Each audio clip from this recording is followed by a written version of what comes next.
the left side and the right side. And the answer or the solution is always supposed to be the y value, that intended height of the function. But you're not always given a graph to look at. Sometimes you have this algebraic expression. You're just looking at a function. We went over the other day, if I scroll back, that maybe you're going to factor and reduce. If you get what we call the indeterminate form, which is 0 over 0, it means you've got a little work ahead of you until you can actually decide what the limit is. So if you can factor and reduce. In number 4, we went over that maybe you have to simplify a complex fraction. So maybe there's some other algebra skill that you have to do in order to simplify or rewrite the problem. And then if you kind of get stuck, you get this example where you're looking at it and you're kind of feeling like, not really sure what's happening on this one. Very often plugging it into the calculator and looking at the graph is going to give you a better visual as to what's going on. So this brings us to ones. What if there's radicals in it? Now, the first criteria for any of this is that you get 0 over 0. So let's take a quick second and just try to get a y value on this one. If we plug in 0 for x,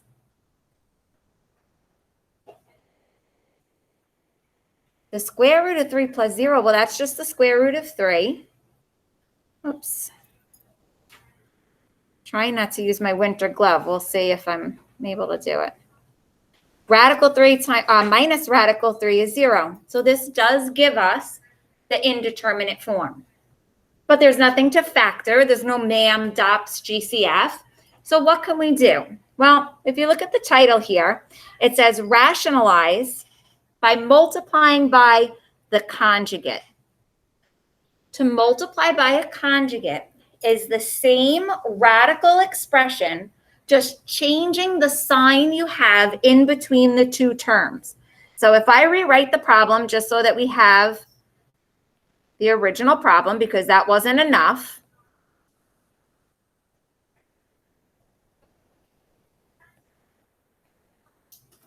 to multiply by the conjugate means to take this radical expression, radical 3 plus x, and change it to plus radical 3. Now, whatever you multiply to the top of a fraction, you have to multiply to the bottom of the fraction. Otherwise, you're going to change its value. So we're just trying to rewrite this problem, not actually change its value. And on the side here, let's write the conjugate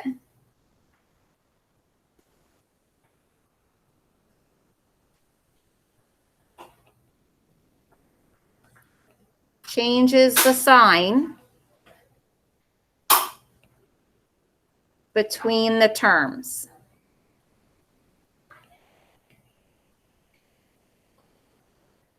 Notice that it didn't change under the radical. The conjugate changes the sign between the terms. So it's still square root of 3 plus x. That doesn't change. But the sign in between the two radicals, that's what's changing over in the conjugate. So what we have to do is multiply this out. That's how we're going to simplify this. Now I'm going to take a little sidebar for a second. Because if we're multiplying the top, we have what we call a binomial times a binomial. Now, over here, if I just make up a problem, let's say x plus 3 times, let me try holding it, times, let's say I did x minus 2. How would you multiply that? What are you supposed to do when you're multiplying binomials like that?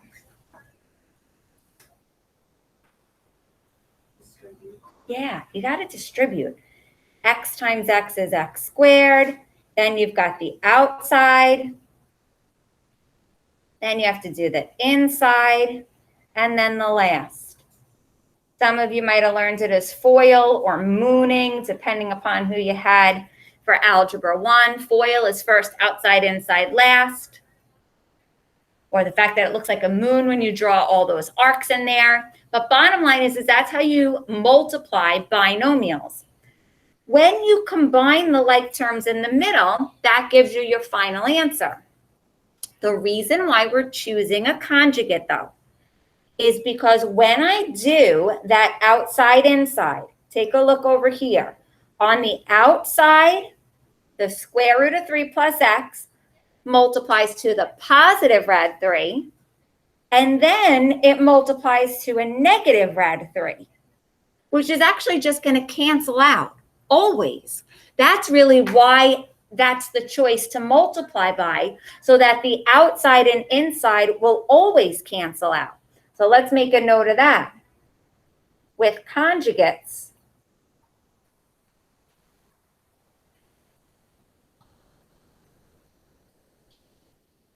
the outside inside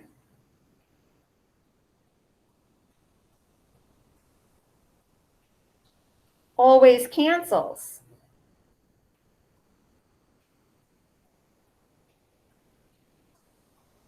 With conjugates, the outside inside always cancels. When you combine those terms, they're always the opposite. So that's why that's what we're choosing in order to simplify this. So I'm not always going to write that out. There's enough to make these problems look complicated as is. To always write out the two terms and then cancel the two terms, it's kind of not necessary. But I want to make sure that you realize I'm ignoring them, not because that's how you multiply. It's because when you multiply conjugates, the outside and inside will cancel. So let's go back to our problem now and start multiplying. We'd have to do the first. We always have to bring down that limit. So the limit as x approaches 0. And then we're going to multiply the square root of 3 plus x times itself, the square root of 3 plus x.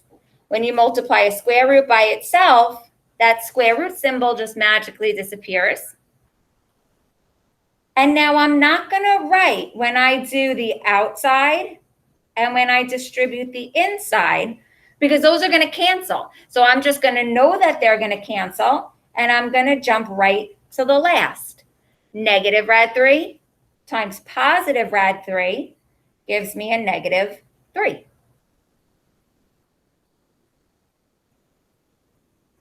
Now, only multiply out the top there. Only multiply out the conjugates. Don't distribute the bottom, because the plan is for the bottom to eventually cancel. So I'm not going to distribute my x. I'm only going to multiply out the numerator. Let's even make a note of that. Only multiply the numerator. The denominator I'm just leaving as the two pieces. Because I can continue to simplify now.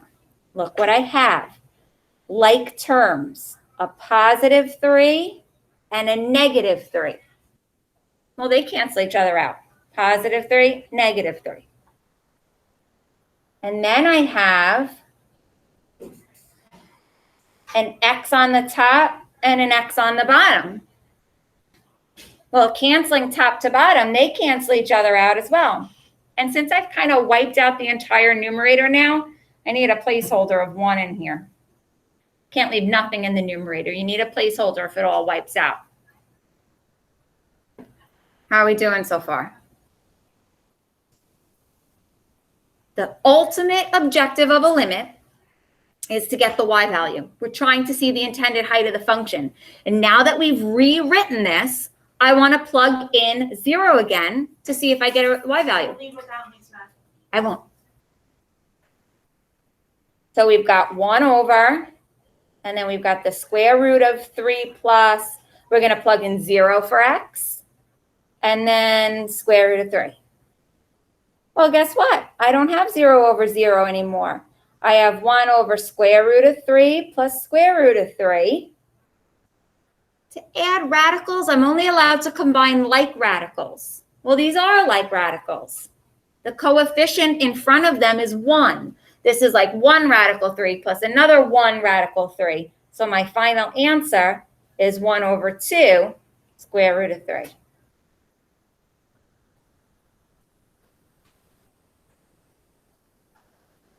Questions? Do a little separation here in the notes. So when you have a limit expression when there's radicals involved, multiplying by the conjugate is how you're going to get rid of that indeterminate form if it shows up. Let's do another example of it.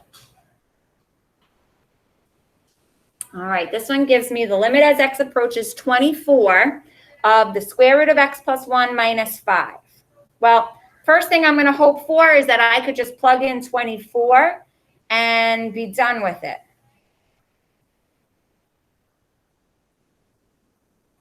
Well, we're not so lucky here.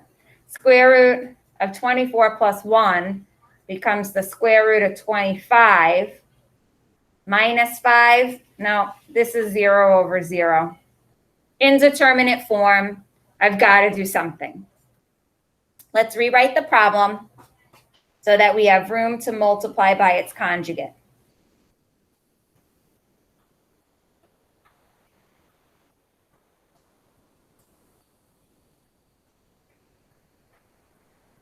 So we've got the limit as x approaches 24, square root of x plus 1 minus 5, and then this is all over x minus 24. So to multiply by the conjugate changes the sign in between. So it stays square root of x plus 1 under the radical, but then it's going to become plus 5. And whatever we do to the bottom, we have to do to the top. Or whatever we do to the top, we have to do to the bottom.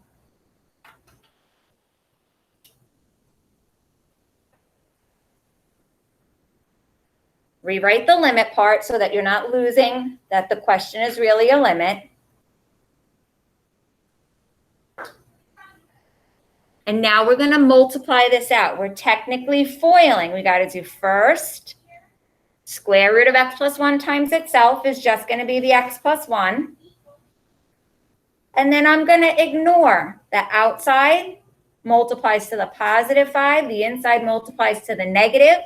They're exactly the same, just opposite signs. So we're going to let them cancel out without even writing it. And then I'm going to jump to my last, negative 5 times positive 5. A negative times a positive is a negative 25. Remember, don't distribute the bottom. Only multiply the top. I'm going to write it again. Don't distribute the bottom. It's only making more work for you. Because what you want to happen is you want things to cancel out. So I want to leave the bottom as the x minus 24 times the conjugate.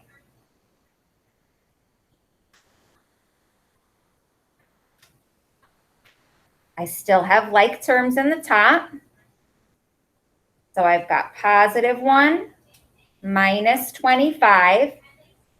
Well, they don't cancel out this time, but they still combine. They combine to be an x minus 24.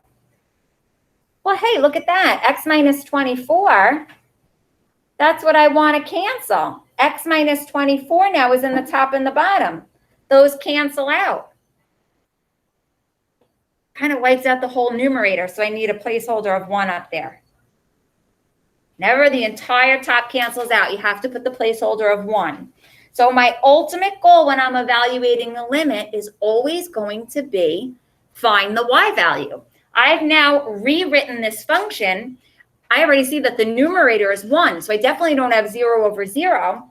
Plug in the 24 for x.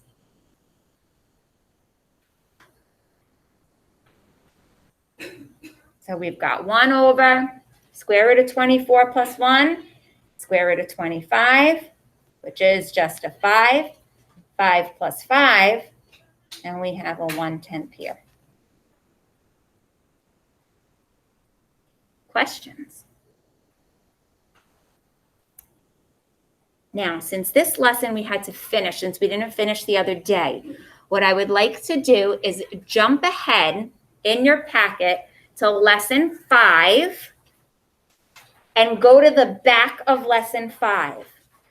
You'll see these, it says theorems. These are really also just called properties of limits.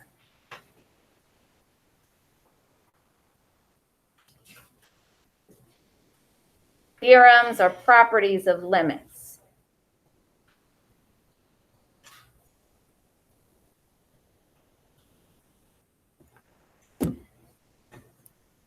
So if we can get this done today, this will be helpful moving forward. So at the top here, it says if L, M, C, and K are real numbers. So those letters throughout these rules are representing numbers in an example. They give us two pieces of information. The limit as x approaches c of f of x is some value L. And the limit as x approaches the same value c of g of x, a new function, is a different limit that they're calling m. And what the properties are going to allow us to do is apply some of our mathematical operations to these known limits. So number one, the sum, if I want the limit of the sum of f of x and g of x, it doesn't matter now that they're grouped inside the limit together. I can just take their individual limits and add them. Same thing with the difference rule. If I want the limit of the two functions subtracted, just take the difference of their limits. This is one of those lessons that if you were to show like your parents, this is what I did in math today. It's like, oh my gosh, like rocket science. This is crazy math. But when you finally understand what it's asking you, we're going to be there or multiply the two limits. Whatever operation they're doing to the functions inside the limit, you can just do to their numerical answers, and that's your new answer. So there is a lot of notation. It looks really difficult, but once you understand what you're looking at, you're going to be doing basic operations. So number 5 is that if they're multiplied, you can multiply. 6, if they divide them, you can divide them. Obviously, as long as you're not dividing by 0, that's what this m can't be 0 is. If you take one of the functions and raise it to a power, well, then just raise its limit to the same power. It doesn't matter. If you put one of the functions underneath the square root, well, then just take the square root of the limit. It doesn't matter what operation you do to the function, the same thing is going to happen to the solution of the limit. Down here is just reminding you that you can't take the square root or fourth root of a negative number. So it's kind of saying as long as you're not defying that rule. Let's do an example with numbers in it. And if you're still feeling like, I don't know why she's saying this is easy, I feel like after this example, you'll see why. Number 4 says, assume that the limit as x approaches b of f of x is 7. I'm going to box that in there. The limit as x approaches b of f of x is 7. Now I have a number. And then the limit as x approaches b of g of x is -3. Couple of things to point out. Notice that they're both as x approaches b. And actually glance down all of the parts here. They're all as x approaches b. That has to match for all of them. Even if you look at the rules here, all of those were x approaching c. So you have to have the same value that you're approaching. But in part A, it wants the limit as x approaches b of f of x plus g of x. Well, I know f of x goes to 7 and g of x goes to -3. So if they want the sum of the functions, I'm just going to take the sum of their limits and I'm done. That's the math involved. If you understand the notation, the computation is very simple. Part B has the limit as x approaches b, and then it multiplies f of x times g of x. Okay, so I'll multiply 7 and -3. Done. -21.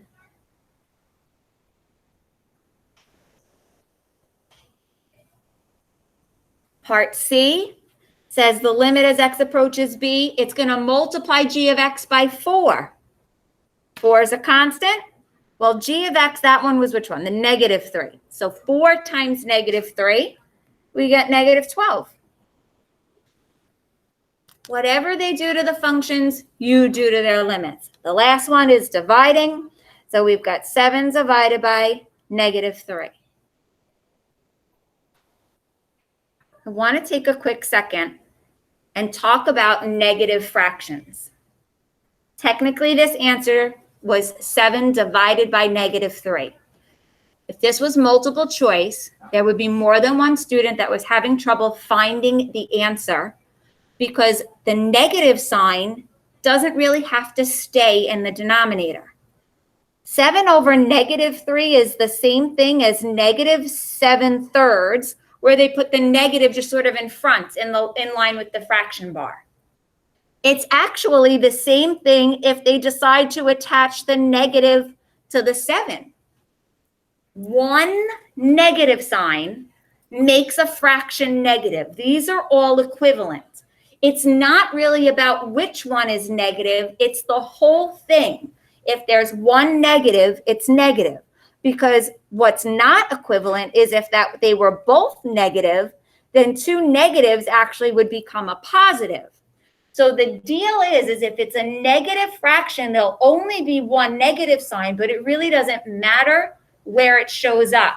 So the answer on a multiple choice question might put the negative in front of the 7, but that's equivalent. It doesn't matter if it was next to the 3 or the 7, as long as there's only one of them. Questions? Okay. So last thing I want to try to sneak in here. And the reason why I'm saying sneak in here is at some point, we're going to have a kind of a fake lockdown drill here. Let me see what time it is, if I have time to make my point or not. 1:50, I have 2 minutes, that's all I need.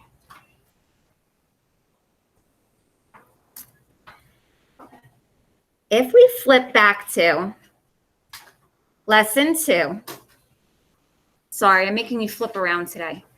It's keeping you awake though. Let's look at number 7 that we just did.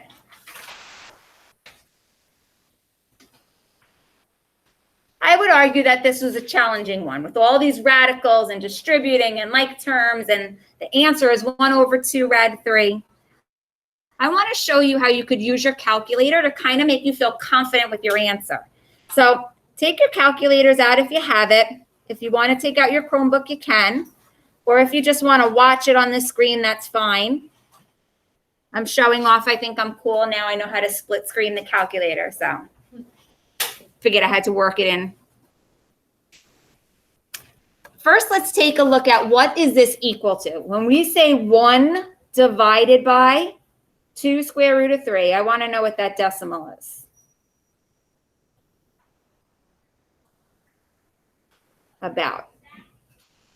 I'm going to write it down over here. 0.02886. And then if I go to my y equals and type in that expression, and I do parentheses around the numerator, square root of 3 plus x minus the square root of 3, close the parentheses for the numerator divided by x. Take a look at the graph. I'm going to do zoom 6 for a standard window. And just hit your trace button. Remember, the limit is the intended height of the function. So if you trace over to 0 and look at your y value, are you getting close to that 0.288? Now I'm confident with my answer. You're not going to have to get up, so just know that. This is a drill. I want to remind all students, staff, and faculty of the importance of being behind a locked door in the instance a need arose to lock down our building. In the event it was necessary to initiate a lockdown, you will hear these words: lockdown, lockdown, lockdown. Thank you at home. Instructions and/or specifics of what is transpired.